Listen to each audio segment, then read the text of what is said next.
Bismillahirrahmanirrahim. Assalamualaikum warahmatullahi wabarakatuh. Welcome to Ya Bunayya podcast, a space where I will be having conversations with my father, Ustaz Muhammad. Suddenly I tengah macam, like tadi I knew what to say, suddenly I macam don't know what to say. Okay, maybe I tengah pressured by your presence, Baba. I'm pressured by your presence. Okay. Yeah, so Ya Bunayya podcast, we came about having this conversation about doing this podcast is because once in a while I will actually share some of my conversations that I have with my dad on Instagram, and people will be like, oh, I love to see the conversations you've had with your dad.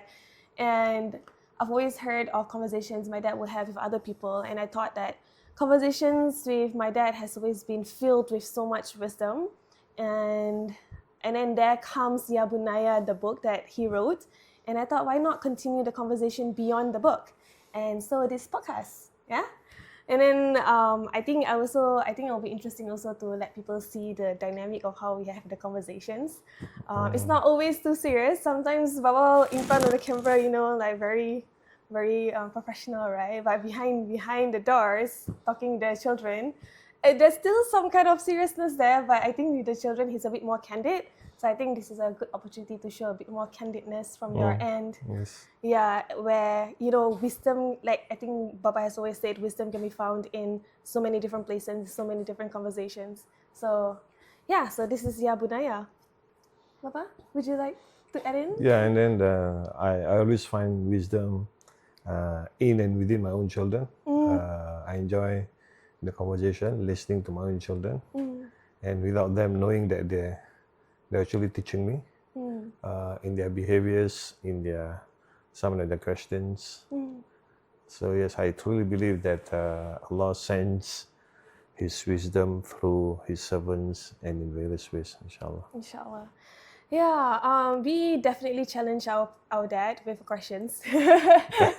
We do question so many things, and especially with the journey as children. And I think I've been very blessed to have a father as my mentor. And like I always say, my dad is my life mentor.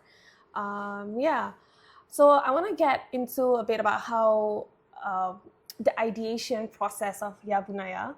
I just thought it was an interesting thing because this was a very timely thing to do this because there's a lot to unpack.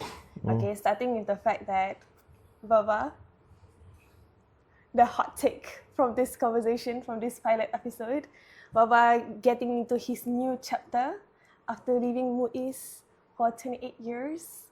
Yeah, we'll get into that as well. And maybe a bit about what you can expect from Ya Bunayya podcast.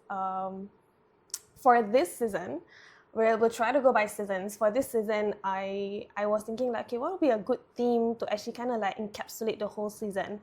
And currently, right now we're in Melbourne, and right now it's winter. So I thought, oh, winter, there's some kind of symbol behind winter, the idea of transition and change and rest and transformation and renewal. And I thought that was very timely with where Baba's season is at right now.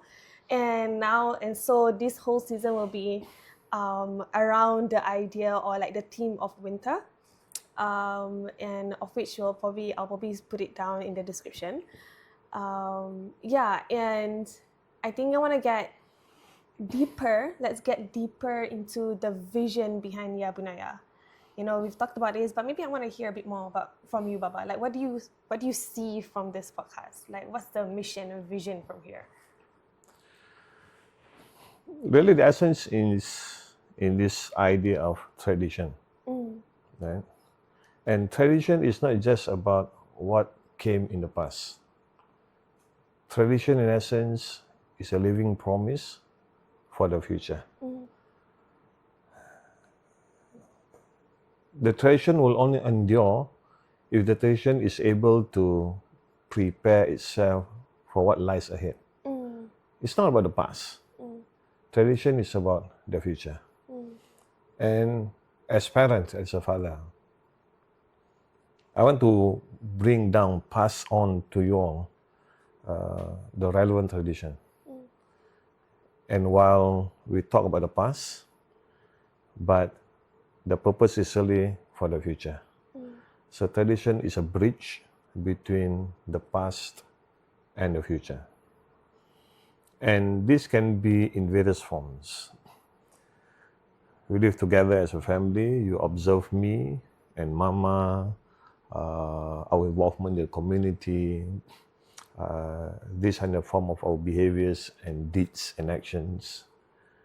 But I also want to document some of these reflections, and really for my children.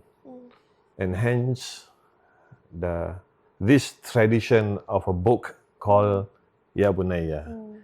And you and I know that the background of this book is basically a gift to my children when they get married, when they form their own family, and thereafter form their own traditions. So Alhamdulillah, now we are into the third volume. Yours was the second volume, and Kakak and Abang was the first volume. So that's really the idea of Ya Bunayya as a book, transmission of tradition, and to make sure that the tradition remains relevant. Because if the tradition does not remain relevant, its purpose will fade, and tradition will lose, and therefore it is not called a tradition anymore, because it's just probably relic in the past. So that's really the spirit of the book Ya Bunayya. It's life reflections on, my personal reflections on life, society, community, and probably to articulate some of this in words rather than just simply behaviors and actions. You were mentioning how tradition is something that's for the future, right? I had this question. And mind you, by the way, like we somewhat have like a cue sheet for this, but I'm probably gonna bombard him some random questions that he probably is not prepared for. So when you talk about traditions, right, at the back of my head, I've been the first thing I thought of is like sometimes people find that tradition is something that holds them back. Tradition is something that keeps them stuck, or it's something that burdens them. But you're saying that this is something that actually it's something to actually look forward to move forward with. So what would you say to those people who feel that tradition is something that really shackles them down? So therefore we need to really understand the notion of tradition. And therefore tradition has always been reinvented. If tradition has not been reinvented, you'll not have this tradition. How do you know that these are the practices of the past? Right? And then in order for these practices to remain relevant, they will be reinvented, adapted, and adopted. So tradition is not in the form of its letters, but tradition is in the form of its spirit and the soul. I was thinking that tradition, it comes with what is the essence of it as well. It doesn't have to be like the tradition used to be this way, and henceforth in the future it has to be this way. It can be, like you said, adopted and adapted, but at least the essence stays. So we think of the tradition in terms of its soul and spirit, and its purpose, rather than in its letters and forms. Let's give example. The manner we dress, you and I today, right? It's different from the past. But the soul remains. The idea of respect, the idea of modesty, the notion of keeping abreast, and you are part of the community. Because if you exist, but you are not seen as part of the bigger community, then why existence? Right? Because we human beings are what is called as social animals. So we are part of the bigger existence. And therefore, fitting in does not necessarily mean that we just simply follow. But we keep the spirit to the soul. The forms may vary. The forms will change. It has to change. And so therefore we keep the soul and spirit of the tradition, not necessarily the letters and the forms of the tradition. So in conclusion, to me, the traditions, it shouldn't be seen as something that like shackles us down, but Not at all. but rather the traditions supposed to be seen as something that still connects us. You know, to Actually, the community, tradition triggers you to move forward. Yeah. Because you need to be part of that, and then you want to make sure that, as I started saying, that I want to make sure that we pass down these traditions, and that my children continue to carry these traditions, and probably and most likely will reinvent these traditions to make sure that these traditions continue to be passed down. Okay, so then like a question for you then, let's think about the family tradition we have, okay, and then what you've done as you were growing up, and how you may have noticed we continue the tradition, just like you said, in a different way. Where what is the family tradition that your children have reinvented after they got married? I wanna know. Okay, what you see. probably you can also share one or two of our family traditions that you feel that they remain, and then you can remember this. Personally, me, from my parents, Ato and Nene, one of the traditions I cherish most is Ato, however poor we are, but Ato will always have time to bring us out for makan, for dinner or lunch. That tradition, it has Right? is all the way until now. No, this is not about makan and minum. Yeah. And Ato is not really rich. Ato doesn't have the means most of the time. But it is family gets together and we engage in conversation. Yeah. And the makan tradition. I mean, I remember as a child, as a young teenage, end of the year, Ato will make sure that we will go out and have our satay party. Yeah.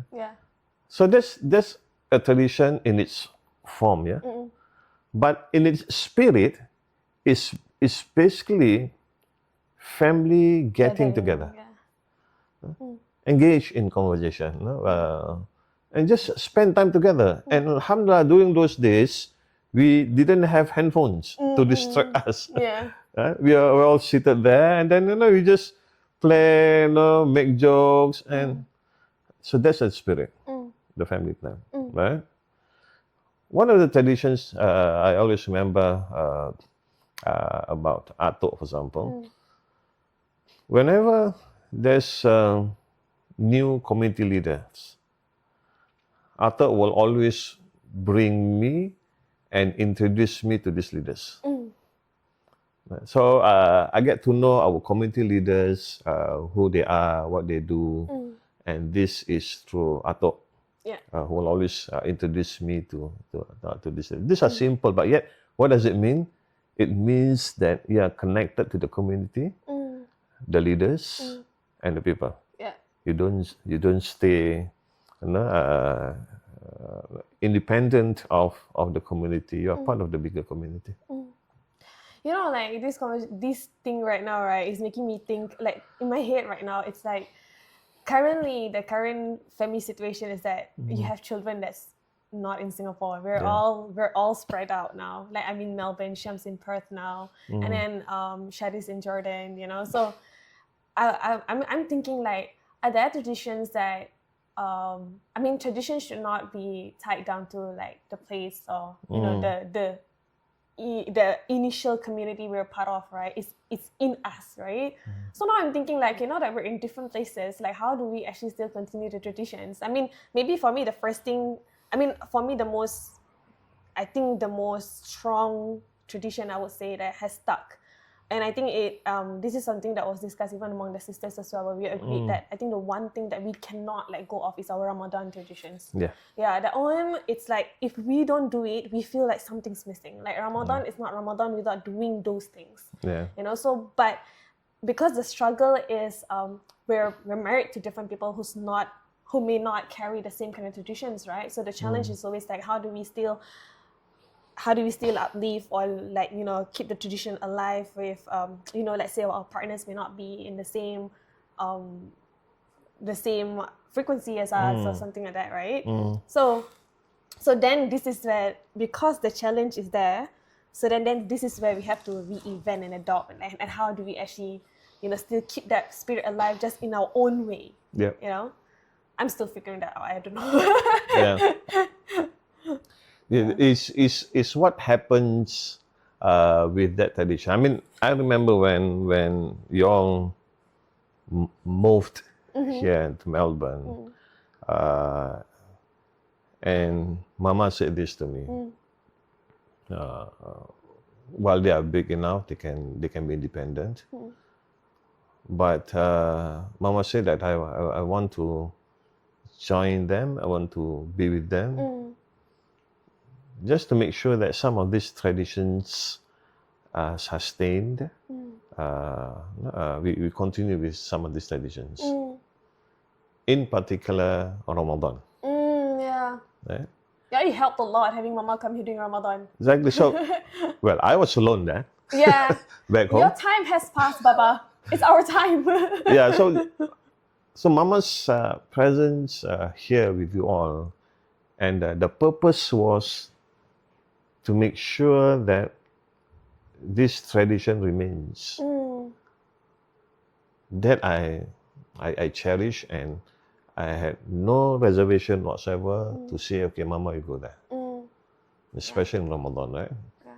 Yeah, it's not perfect. It's unlike what we used to do, or our tradition in Ramadan, especially the last 10 days of Ramadan, where we go away at Tikaf. Yeah. I remember during one of the farewell session with most activists, and one of them would tell stories about Anand's and family, this particular mosque, and they have that particular pillar and corner and so on and so forth, right? Oh yeah, so alhamdulillah, people do observe, right? Oh, People do observe. And then they will say that the children after subuh they will go to the toilet and then left the toilet with the school uniform and go. Yeah, we may not enjoy that like we in did the not past. enjoy that. But the spirit here is, in as much as we can, we observe the last 10 nights of Ramadan, I'tikaf. Yeah. More importantly, it's really the time spent with Allah subhanahu wa ta'ala. And I said this to you all, while you may not be at the mosque, but waking up during those hours. Yeah. Seek audience with Allah subhanahu wa ta'ala. Yeah. Just be, so even if you're alone, but alhamdulillah with Mama around, so our iftar, our buka and all. So for that, I strongly support, even probably at the expense of my own personal, selfish interest. Not having Mama prepare your... Yeah. So now it's on you. We cannot forever rely on Mama and I. Yeah. You understand the spirit of the tradition. You understand the spirit of this practice. Yeah. Then you carry on. I think having Mama come during Ramadan, it ignited that. You know how sometimes when your parents are there, you're just like, you're more cautious about it. But I think it was a good thing as well, because I was just like, you know what, if I think about it, I don't really need Mama to be there. You know, Mama just kind of like triggers you to get into that. Yeah. You know, but I mean, the thing is, I've had Ramadans away where I'm on my own. I've had Ramadans away when Mama was here. I've had, for example, another example is like Raya. Like during Eid, like I've had Eid on my own with Zaki. And I've tried, let's just not do anything for Eid. It's always so busy and stressful. Let's just chill. But even during that chill time, it was nice, relaxing, but something was missing. Yeah. And then when last year when Mama came and Mama started cooking and everything, I was just like, no, this is Raya. So that's why this year, spending Raya away from home again, I was just like, I need to be doing the cooking. And then it felt right, even though it's like usually it was always Mama who's cooking, right? But when I'm doing it, it still felt right. Like there needs to be an element of like festiveness, to make it Eid for us, So I think like moving on also, we're talking about tradition and legacy, right? And then like I was talking about how like why this podcast also is also very important to me. Like you mentioned, it's a documentary of like the things that you want to pass down to us, right? I think this was it kind of, how do I say it? It became more so significant for me while I was working on the book with you. It was because I've never really imagined working with you on something, So it was my first time working with you on a project that was tangible. So it was like, working on this and then like working on the design aspect and like liaising with you about what needs to be done, what could be done. And then I just felt like, oh, you know what, this connects really well with me, because I think I don't know whether I shared with you, but I think what ignited more of like wanting to be involved in like continuing on the legacy was, for me personally, was just that after I want to be able to have something I can hold on to after you have passed, and I think what triggered it more was when Nenek passed away. And then, that was a huge thing on me. And I was just struggling to actually like, what are the things that I can hold on to from Nenek, the first things were like, the do'as that she passed down to me. And then after that, I keep thinking about the memories. And I was just like, oh my God, I wish I had something tangible to hold on to that would remind me of Nenek. So then that triggered more of like, okay, what is something I can hold on to from my parents when they've passed, And I think that's, for me personally, why I want to actually be involved in this and making sure that this is something that we can keep alive. Like, I want to have my parents' spirit alive with me even after they've passed. And I guess that's the idea, right? Traditions as well is how you keep the spirits of the people before you alive with you now. Yeah, so I thought that was one of the reasons why this is very important to me, and why I really wanted to do this. A couple of years ago, if you remember, we had this conversation at one of the cafe. The backyard cafe, and some of things that you can possibly do. You have this interest, you have this passion to write, and I see this in you. And you're also reflective. Like in any journey, at the beginning of the journey, we struggle, trying to know how do we go about doing this and so on. So we had that conversation. We thought that you and I, we can sort of, I've got materials, I've got styles, so we bring this together, and we said that this could possibly be our future project. Right? And I pass to you whatever that I have. Oh yeah, he passed his whole life work to me. So in that disc, I didn't expect it to be that huge, but it was, right? The point here is to maximize and capitalize on whatever that we have now, because we all stand on the shoulder of the giants. I'm not claiming that I'm a giant. I stand on the past giants. Now we walk on this earth, and we are standing on the shoulders of great giants before us. We don't start from zero. We do not have to reinvent the wheel. And the idea of tradition is not to invent. The idea of reinventing tradition is not to create and invent new traditions, but you adapt and adopt. So whatever that I have, in the form of writing, talk, speeches, videos, and so forth, you can write on that. And make that as materials and expand from there. Right. So alhamdulillah, and Ya Bunayya is a big name. I was very happy that you were 100% willing on board to support me on that. So inshallah, next in the coming editions, probably the name of author is not Muhammad. The name of author is Shifa Muhammad. That's a lot of pressure. So I just do the introduction, just a page or so. The thing about writing, right? I do enjoy writing, but I do feel like I still need to polish on my writing. And henceforth, that's why like every time I write, you know, you're always your biggest critic, right? So sometimes, I mean, one of the things I've always told you that I wanted to do was I would love to publish a book of my own one day, you know. But every time I write something down, I'm like, you're faced with this reality that there's so much more that you have to work on, right? But that's the idea of continuing doing it, so you know what can be worked on. You know? Yeah.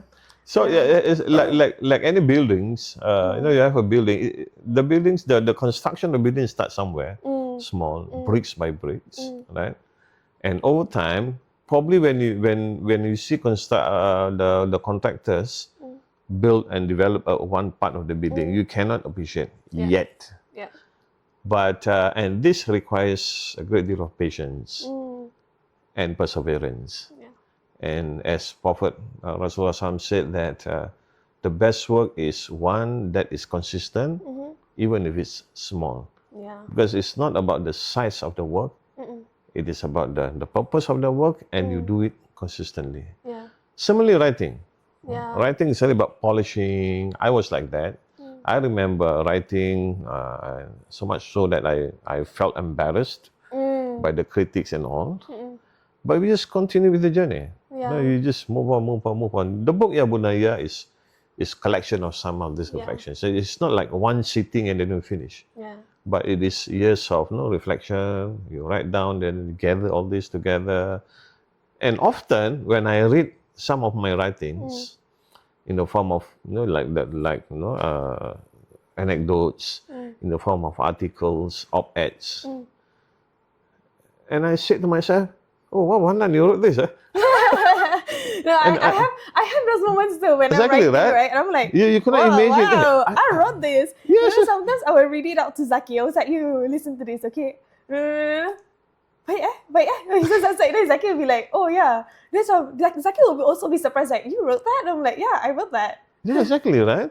So we could not imagine that we were able to articulate this. Now, obviously, with all humility, this is part of the divine wisdom. We are caveat to Allah's messages. Yeah.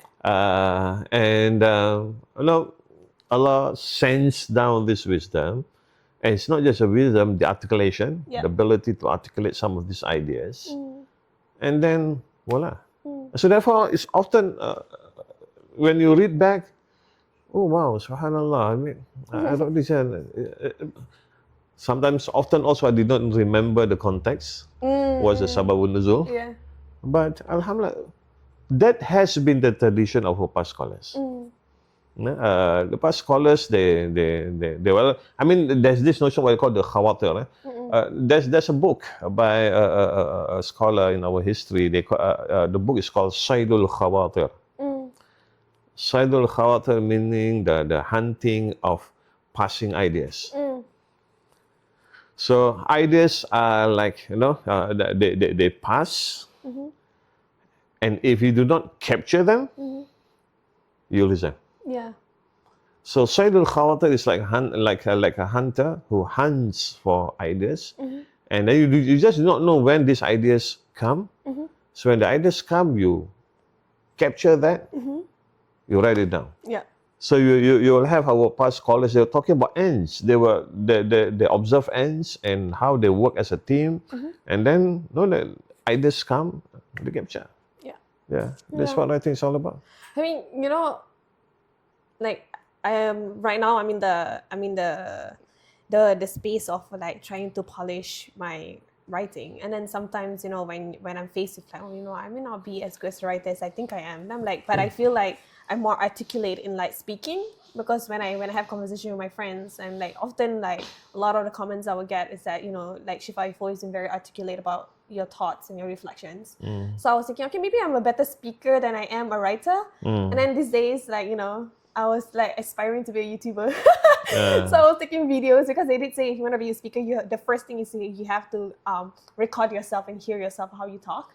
And then I think it's very different when you're actually talking to someone. There's some kind of flow as well when it comes to storytelling. But when I'm talking to myself and I'm trying to speak, I realize that then suddenly I'm like, maybe I'm not as good as a speaker than I thought I was. So now I'm in between, like, should I speak? Should I write?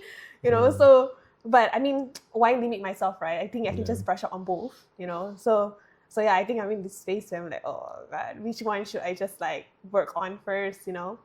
But anyways, But it's not either or, Shifa. And it also depends on the topic, the theme, the nature of the subject matter. People may think that I'm an extrovert, I'm a public speaker, but I know myself, and I'm not an extrovert. And you all know this. Yeah. I'm a very introvert person. Yeah. And public speaking, while I need to do that, so I'll do that. But often I probably express myself better in writing than in speech. Yeah. And I write. When I write, it doesn't have to be like writing a full chapter of a book with the thesis statement, topic sentence, and chapters by chapters and so forth. You don't have to, but ideas that you capture, right? And I do that better in writing. And usually those are the things that guide me in my presentation. You know, in any of my public speaking, in any of speeches I make or talks I make, I spend a great deal to think of that one sentence, right? Yeah. And that one sentence is that wisdom, if you wish, that one sentence that I want audience to remember. The leading statement. The leading statement, you call it the hook, the pitch, or the thesis statement, or whatsoever. And that requires, to me, a great deal of effort and resources, the thinking. And that I do through writing. When I read it, I look at the words, I read the words, and then no, this is not what I meant. Then I will sort of reorganize it. And that becomes the root, the main sentence for my speeches, talks, or whatever. But I need to sit by myself. I need to write it down. Yeah, I think it's always hard when you have to think about that one thing, and that has to be the umbrella for everything else that come under it. You know. Yes. Yeah, it's always the not the big picture, but rather the topical sentence. Actually, just now you were saying, I was thinking of something. I don't remember what was it. But now it's a passing thought now that I have lost. Yeah. It's a passing thought I have lost now. Yeah. Okay. Anyway, I feel like maybe to move forward with this conversation, with the thought of like we talked about legacy and traditions. Actually, I wrote. Oh yeah, I wanted to talk about this. Like I wrote. Okay, the passing thought has came back. Okay, so I was thinking, because you were saying like your Ya Bunayya book is like a collection of reflections, right? So I was thinking like, you know what, there are some, you know, like thoughts or reflections I've made. Maybe I should just like compile those. Like you said, it doesn't have to be like a chapter by chapter thing, you know. It can just be a collection of reflections. And I'm like, okay, I can do that too. Like I have lots of reflection. I can just I don't have to think too much. I can just compile those and then like do what you did, you know. Then we'll have like a different edition of your Ya Bunayya. Yeah. Okay, so moving on with this conversation. Let's talk about the theme of the conversation, winter. Okay, and we know winter is like the ending of a cycle, right? And then most of the time when we think about ending, we don't just stop at the ending. We think about what's the next beginning, right? So which gets us into the hot topic here, you know, Baba. For everyone who may not know and who may get surprised by this news, our Ustaz Dr. Muhammad Hannan, or is it Dr. Ustaz Muhammad Hannan? I always get mixed up. Okay, Ustaz Dr. Muhammad Hannan, now former Deputy Mufti, he has finally left his charters after 28 years, Baba. I want to get into that, you know, like how, why? I know why. Why? Why did you leave? And how was it like leaving? And like, how was that end? How did that end feel? You know, did that end feel truly like an end, or was it like a? Did it came with a certain kind of excitement for the next thing to come? I've always said that our journey is not about arrival. Yeah.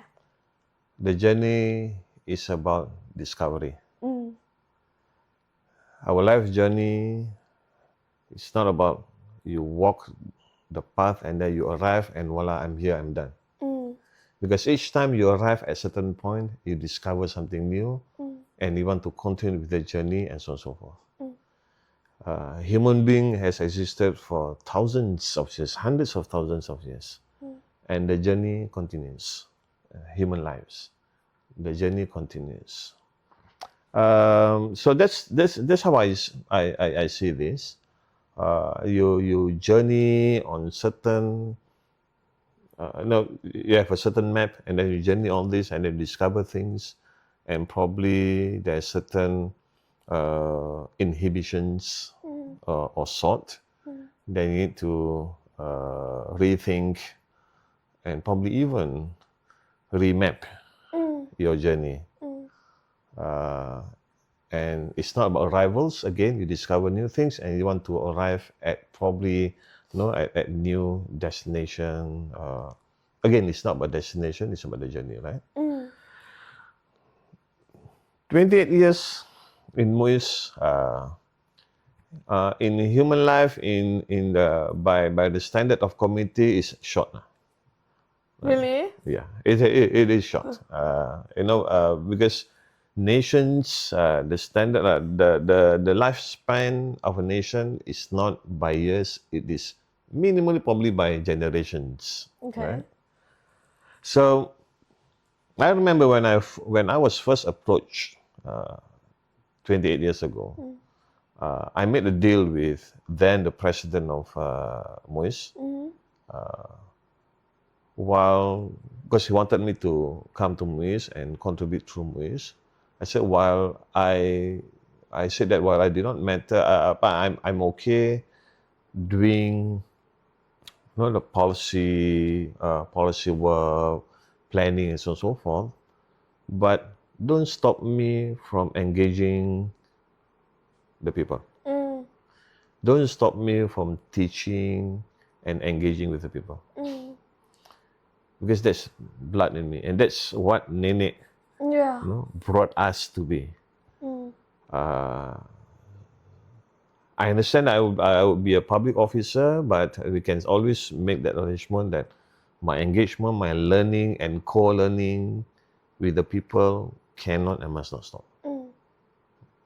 If I do not enjoy that space, then probably I need to remap my journey. So based on that agreement, he supported me. I said, okay, fine, I'm okay with that.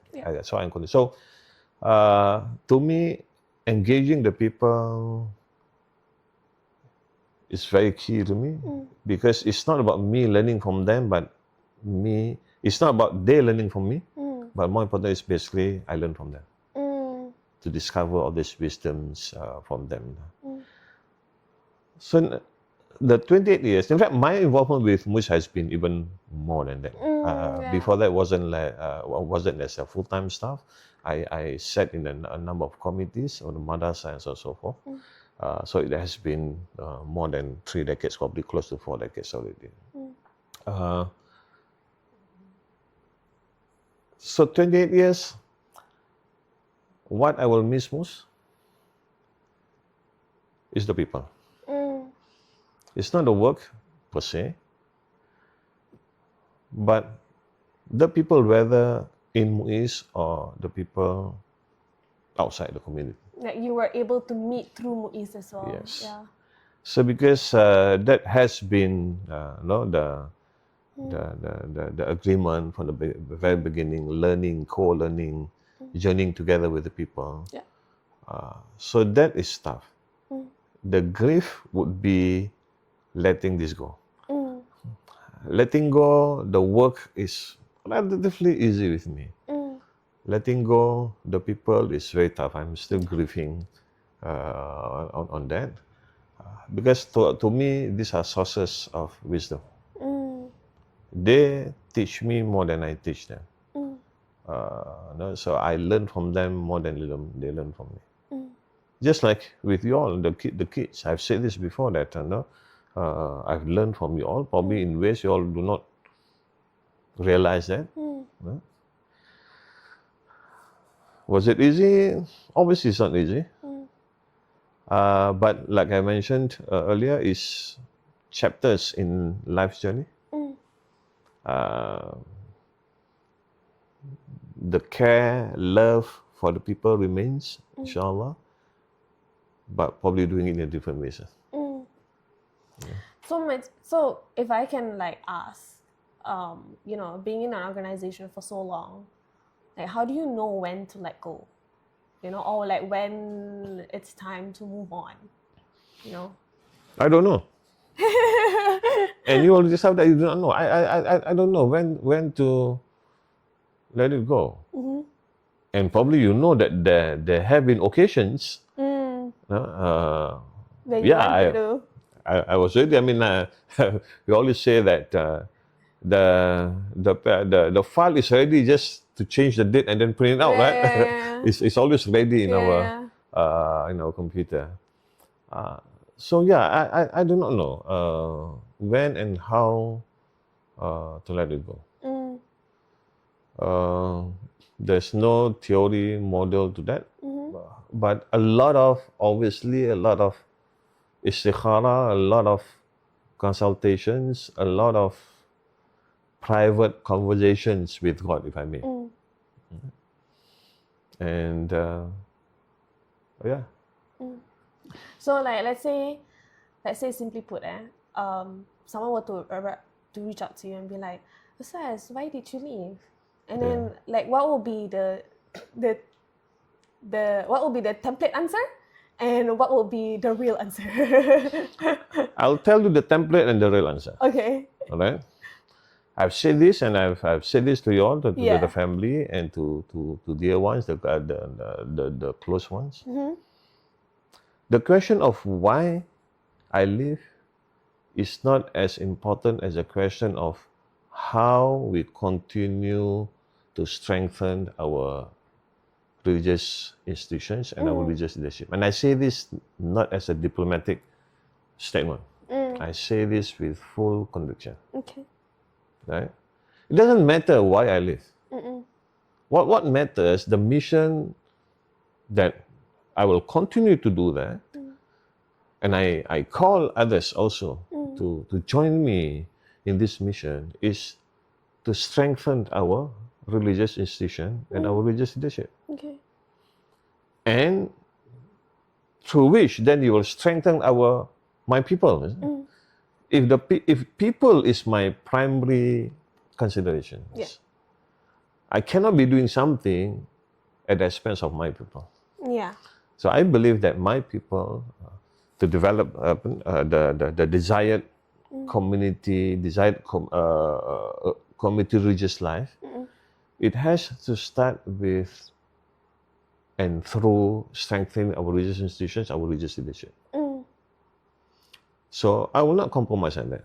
I do not want the conversation on why one lives will affect that bigger, greater interest on how do we strengthen and how do we continue to strengthen our religious institutions and our religious leadership, and through which we strengthen our community religious life. So let us not spend time trying to speculate and then to understand why Sahana lives. Yeah, probably some people will know. Okay, but so what? Yeah. So what if that was the reason Sahana lives? Yeah.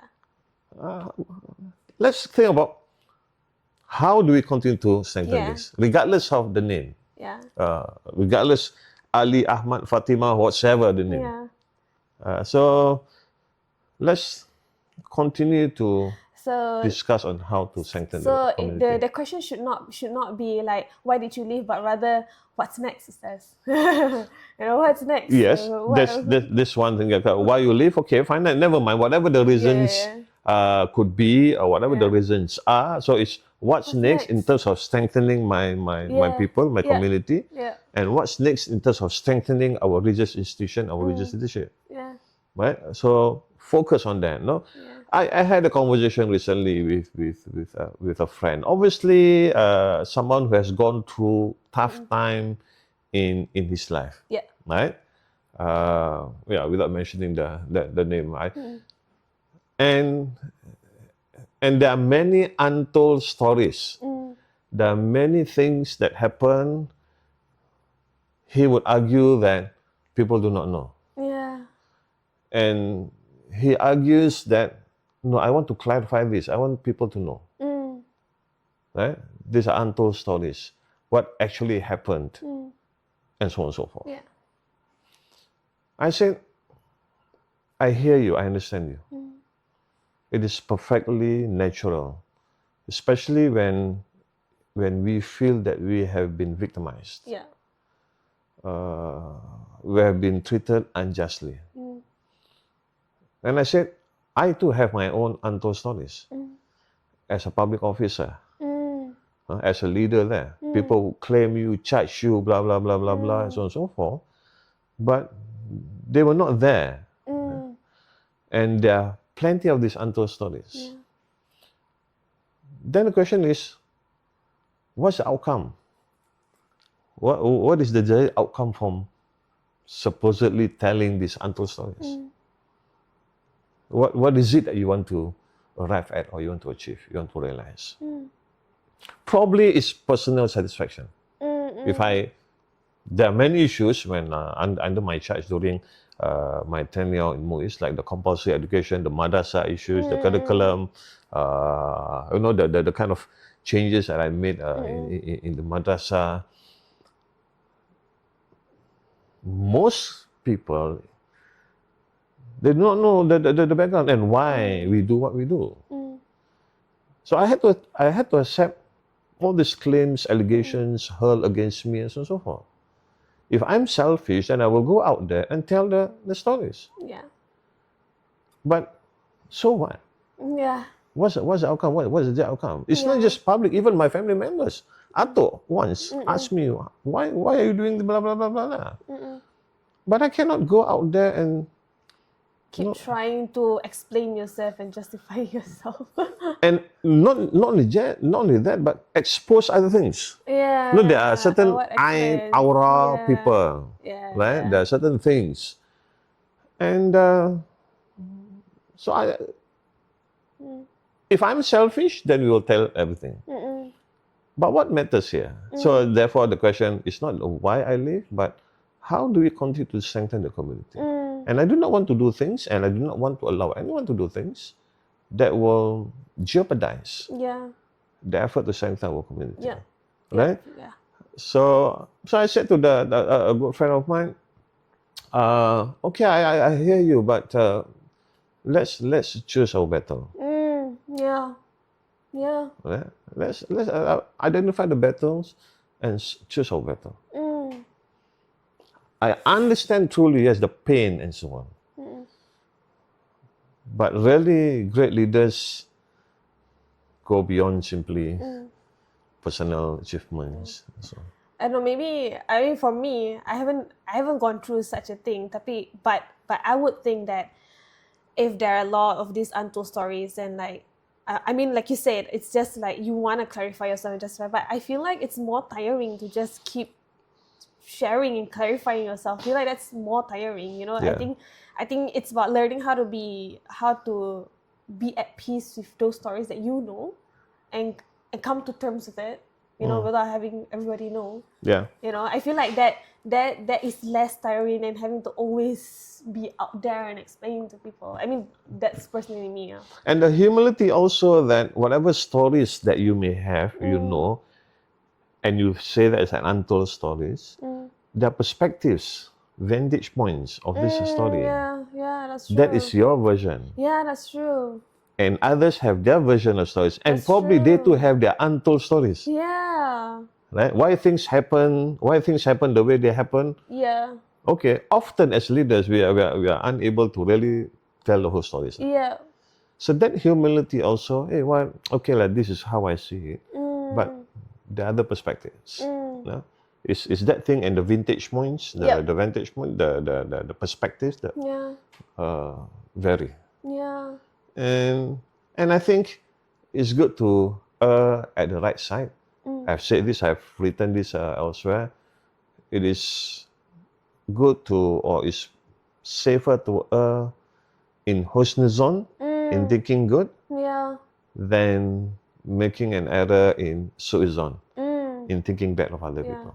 You know, currently I'm having like a bit of struggle with that. You know, to err in husnuzon than to actually be right in suzon, right? And because I think it's this balance, you know, there's this balance of I'm trying to figure out like what's a good balance with this without me also self-sabotaging myself, you know. So like that's something that I'm still trying to wrap my head around, but that's a different conversation for maybe a different episode, you know.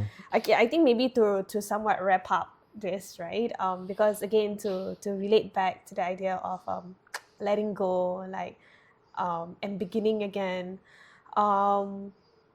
And I think this whole season and the episodes that will come, we will talk a lot about this, about what it's like to actually begin again. You know, all the process that you'll have to go, the transition and the changes you'll have to go when you have just ended something and to begin something again. And I think this is something I keep having to go through as well. And I think this is a conversation that we always talk about as well.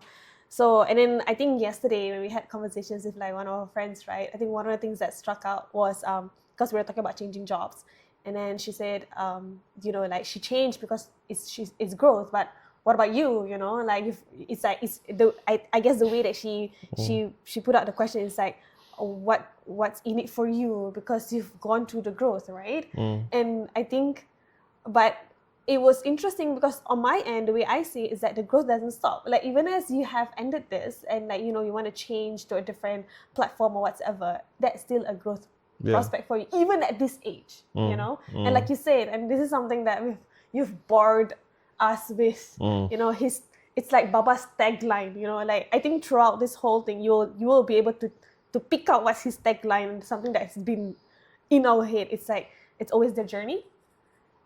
The destination, there is no destination. It's always the journey. You know, where the destination does not matter. And also the humility that comes with the journey as well.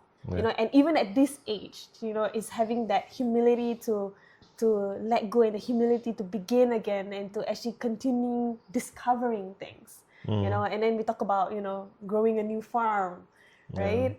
Yeah. So I think maybe to wrap this up, what is that one thing? Because you did say that about the leading statement, right? What would you say is the leading statement for this season? You know, what would be what do you hope that people can take away from this season, from this period of time? Which I said at the beginning of our conversation.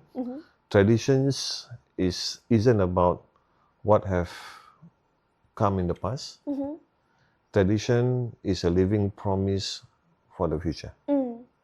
Okay. Tradition is a living promise for the future. And it is really a map for the future. If tradition does not guide us to the future, and obviously for the current ones, it loses its relevance and it will fade away naturally. It will just gone in the air and so on. But keeping these traditions is not about keeping the letters and the forms of the tradition. It is keeping the soul and the spirit of the tradition. And that's what we want to do. And to me, as I live my 28 years of that part of the journey continues. The growth continues. So it's about, as you mentioned, we've talked about this, it's about now planting new plants new farms, new fields, and so the journey continues. Okay. All right. Yeah, so I would like to end this with because we talked about traditions, right? And we talk about legacy. And then I did share with you about okay, so just something a bit more personal, I guess, to just wrap this up. You know, I've never imagined myself doing this right now. You know, because I think growing up, right? I mean, I think we'll probably talk about this more. Growing up, we've always been under our parents' shadows. You know, so can you imagine like the desperate need to be out of your shadows so that we can actually figure out who we are? So I feel like on my end, there was a lot of resistance to that. You know, I really tried my best to do different things to be out of your shadows. And then now that doing this, it feels right. It was just like a slap to my face. Like, see, it doesn't. You'll be back, but it's, you know, like you said, it's always the journey, right? To discover things and eventually to be here again. It wasn't like there was no regrets, but rather like I'm glad it has reached to this point because it was at the right timing, and then everything kind of makes more sense. And then I wrote this. I don't know whether I shared with you or maybe I did share. So I wanted to end by reading this, and you know, these are the moments where I'm just like, oh, I wrote this. Sorry, let me just find it. How was it? So you got plenty there. Yeah, I got. This can be probably not Ya Bunayya, but it's Ya Abati. Yeah, Abati. Oh, I have a friend who actually calls himself Abati. That was the first time though. But So one where addresses did the Abati come from? family, is a father. Ya Yeah. Abi, Ya Abati. Okay. So I wrote this, okay? So there was a time I was determined to carve out my own path, independent, unshackled, and far away from the shadow of anyone's name. I equated success with self-made distance, with proving I could rise on my own. But now I feel different. Now I want to build something because of them and for them. An empire not in defiance of their legacy, but in honor of it. What once felt like a shadow I needed to escape now feels like sacred ground I want to stand upon, to protect, and to extend into the future. I used to want my own name to shine separate and distinct. Now I want their name to live on through me, through the work I do, through the impact I make. I want their spirit and sacrifices to echo in every room I enter, even long after they're gone. Yeah. So that's what I wrote. I want to be able to you know, the idea of this is that is that every room or every place that I go, right? You know, I used to, when people say like, oh ni mesti dia anak Ustaz Anan. So I used to think that macam, these are my parents taking the credit. But now I'm like, no, I want to go in a room and people say like, oh yeah, that is Ustaz Hassan's daughter, that is Madam Rahayu's daughter. You know, and I think that's special to me, to know that I am living the spirits of my parents, because there is value to that, you know, and I feel like that's the beauty of the traditions and the legacy, you know, and it's shown in my own way, you know, and yeah, so I now feel proud when someone says like, oh, that is Ustaz Hassan's daughter, that is Madam Rahayu's daughter, you know. But Shifa, my struggle is also to, and I want this. I want my children not to live under my shadow, right? And to deal with community's expectations on me, on you, and so on. I think it's not fair for y'all to live under my shadows, or for that matter, mamas and so on. And really to give you that confidence to create your traditions, to invent your tradition. But again, that humility that we all stand on the shoulders of great giants. Yeah. Right? The wisdoms that we discover or we collect, those are not to say the leftovers, but the traditions and legacy of the past.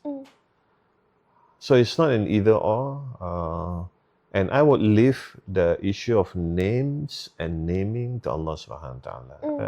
If I may probably end this conversation, my daily dua is the dua of Nabi Ibrahim alayhi salam.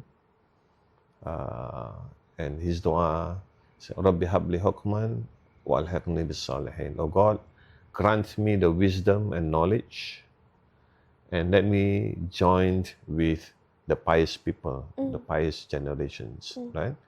So this is the first part of the dua, that while you live with knowledge and wisdom, and among the spirituals, among the pious people. The second part of dua, waj'ali lisana sidqin fil akhirin, and grant me good mentions, good reputations by generations that come later. Yeah.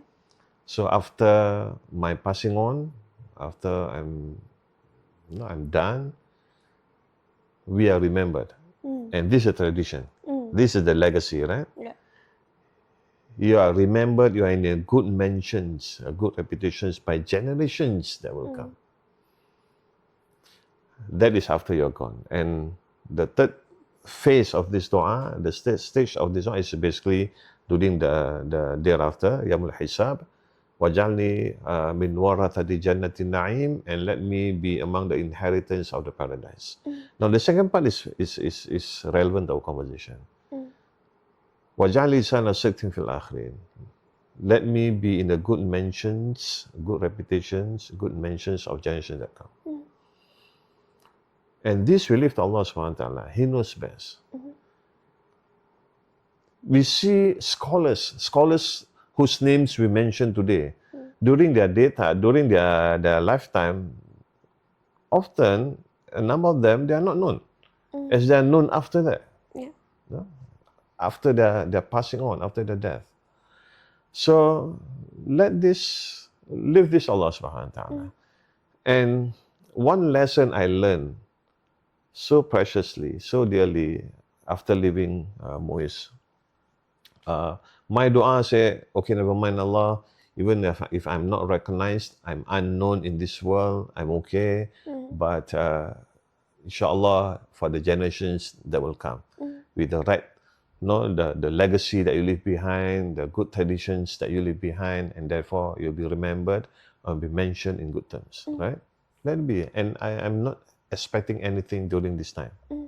But subhanallah, when the information of me leaving Muiz, a lot of people, dozens of people learn about it, and they wrote to me, texted me, emailed me, dozens of that. I never expected that. And I didn't know that I've made an impact. I didn't know that I've touched these souls. I didn't know that, I've made a difference on even a single person's soul. And that's so meaningful. Right? And I ask Allah, does it mean that now I get all this and I will not enjoy later when I'm gone? Or if it's this, Allah SWT giving me a bit of, Rabbi habli, wajal lisan asing fil akhirin. Okay, I give you a bit, I keep you most of it later. Alhamdulillah, right? Because we're seeking Allah's pleasure. Probably, I hope that is just Allah's way of telling me, okay, Hanan, actually you have made. See, people are writing. But inshallah, I keep you more of it later when you are gone, and most importantly, Yawmul Hisab in the Akhirah. I feel like the way I see it is like perhaps that's Allah's way of also like giving you the, what's the word for it? The consolation, is it? Yeah. Because it was a hard thing to do, to let go, and that is to actually still ignite that fire in you to still serve the people, So I feel like, mashallah, Allah is very kind. Allah is very generous with this. And the reminder is not to stop planting and sowing seeds. Yeah. Right. So okay, you have done this. You have planted. The seeds have grown into trees, inshallah. And now we need to continue to plant seeds, new seeds, right? New plants. So therefore, our knowledge of new farm and new field. Like, I would think like even that fear you felt, you know, like that fear, like oh my God, is Allah just, and then later on in my akhirah, will I actually get the lisan sidqin, right? I would think that fear is also something that Allah planted in you, you know, that it's not time to stop, you know, because you don't know whether you still have, you know, so it's like it's time for you. This is to ignite and for you to keep on going. Inshallah. Inshallah. Okay. All right. Thank you, Baba, for this conversation. That was nice. Glad we did this. And for inshallah we look forward to the next episode. And thank you for listening. And I hope you have benefited from this conversation. Inshallah. Yeah. And if you're wondering whether like perhaps, you know, sometimes Baba sounds quite like serious, you know, it has always been like this. Like the children will be all candid and Baba will be like, you know, and then like there's the whole there's still somewhat of a seriousness there. But yeah, anyway, that's just the way Baba grounds us as well. And I'm very happy that people get a bit of like insight to how the conversations work, and perhaps be inspired on how the conversations they would want to have within their own family. Inshallah. Yeah, inshallah. All right. Assalamu alaikum.